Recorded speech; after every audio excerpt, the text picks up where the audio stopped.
Hey guys, Street Fighter Cross Tekken 2013 just came out a few weeks ago. It's a much better version than its vanilla version, but I know it has a bad reputation of how it's a jab cross timeout and all sorts of that. But all that problem is eliminated. But still there are some players I know that are still iffy about this game, whether they should pick it up or not, or stick back to AE 2012. So what I want to show you guys are how this game plays, and at the end of this video you guys can decide whether you want to give it a try or not. So what I want to start off with is that in this game you can always chain a light attack into a medium attack into a heavy attack, but it has to be in ascending order. So like this, light medium, or you can even do medium heavy or light heavy, and that's your basic chain. Once you get it confirmed, you can do your ABC into launcher by pressing the heavy punch or heavy kick one extra time, like this. 1, 2, 3, 4. You see, I press the heavy punch one extra time, and Sagat was switched. Now you can also switch your character with a launcher by just pressing one attack, say medium attack, directly into a launcher, but you have to press heavy kick and heavy punch together. And if you just want to do a raw launcher, you can just press heavy kick or heavy punch together, like this. And bam, your character switches. Now I want to show you guys what raw launcher can also do, is that this move actually has invincibility to all crouching attacks. So if your opponent's doing low poke strings, like say Gao's low heavy kick, and you want to punish but you're unsure of how to punish it properly, and you mess it up, you get swept.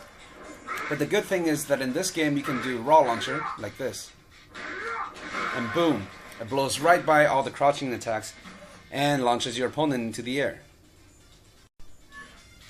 One last thing that I want to show you guys with the heavy kick and heavy punch is that, say your opponent is doing a block string like that and you can't get out.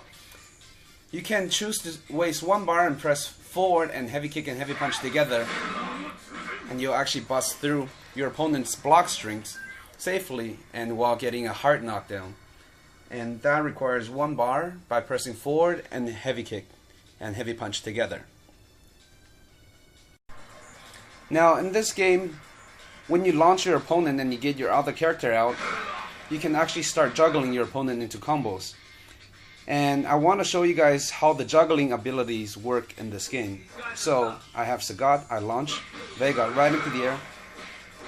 Notice I do jabs. I can only do 2 jabs for the juggling, and the third jab will miss. However, if I decide to do medium punch, I can actually get 3 juggles. 1, 2, 3. See, the fourth one misses. And if I decide to add a heavy attack at the end of the 3 medium punches, I can actually juggle it one more time, like this. You see? The heavy punch connected. So, in this game, the juggle ability for a jab is 2 hits. For a medium attack, it's 3 hits, and for a heavy attack, it's 4 hits. Of course, you can't juggle all 4 hits of your heavy attack because heavy attacks recover relatively slower, so you actually lose your opponent out of the air when you're doing your heavy attacks. So that's why you can usually save it for the last attack to juggle. What you gotta watch out for is that some attacks don't juggle very well if you maximize your juggle potential. For example, the super of law. I do 3 medium punches into super. I'll get the full juggle animation of the super. But if I do a heavy punch at the end of the 3 medium punches, this is what happens. You see, the super only connected twice and didn't go to full animation, so you gotta work your way around and test out in the training room to see which moves juggles well and which moves don't. So there's another thing about this game, is that you can actually juggle your opponent if you meet him air to air and you get a counter hit, like this. But you see, I can only do 2 medium punches while juggling him. So when the opponent is jumping and you catch him air to air, for a counter hit, you can only juggle one less than you are allowed to during a regular launch. What I want to show you guys here is that you can actually prolong your juggle combo by spending one extra bar by pressing medium kick and medium punch together to cancel your special move and get your partner to come out. So Sagat here does his regular launcher, Law comes out, and boom. You see, I spend one extra bar, I maximize my juggle potential with the medium punches, I switch out, I get Sagat, and he can do 3 more juggles before he does his uppercut. So you can actually continue that loop if you have more bars to spend and if you think it's worth it. You can see that I switched character into Ken. I want to show you guys that in this game, almost every character has a special property when they have one of their moves come out as a counter hit. So for example, Ken has this overhead, a forward heavy kick, and that basically acts just like Street Fighter 4. You know, you have to block standing. However, if you get a counter hit, the opponent gets a ground bounce and you can continue your combo like that with the juggles. You know what I mean? And same thing for Law. When he counter hits your when the opponent with a far heavy punch while your opponent is standing. So let me turn this into standing. Oops, I missed. You see, the opponent gets crumpled just like a focus attack level 3 in Street Fighter 4. So you have to play around with your characters and find out which moves on counter hit has these special properties. And in order to get a counter hit, the best way to do it is to charge up your special move. Every character has a special move that they can charge up. For Ken, it's his Tatsu. By charging up, you do down back and hold your kick, and you see the flash. You can actually dash out, forward dash or back dash.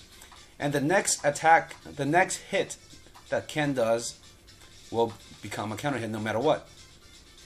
Let's say I do just a jab. You see, it's a counter hit.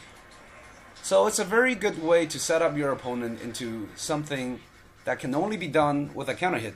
So you guys can have fun and play around with your characters and discover what you can do with all these cool properties of your moves. One last thing that I want to show you guys is how to roll. When you get a hard knockdown, just press forward and you'll get a roll. The rolls are punishable in this game. It can be thrown and it will remove all your red health.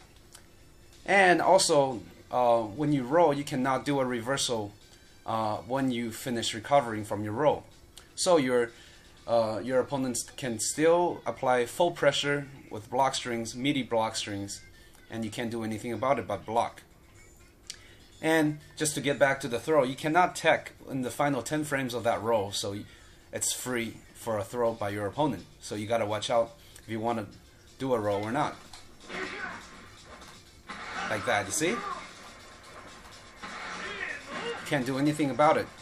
And that's it. That's all I wanted to show you guys what Street Fighter Cross Tekken can do, what are its techs, and there are plenty of new technologies for you guys to discover, and if you guys want to give it a try. And the training room, I'm sure you guys will love this game. It's like an added bonus of Street Fighter 4 with all the extra juggle abilities and all the cool new techs in this game. Hope you guys enjoyed this video and have fun playing Street Fighter Cross Tekken 2013.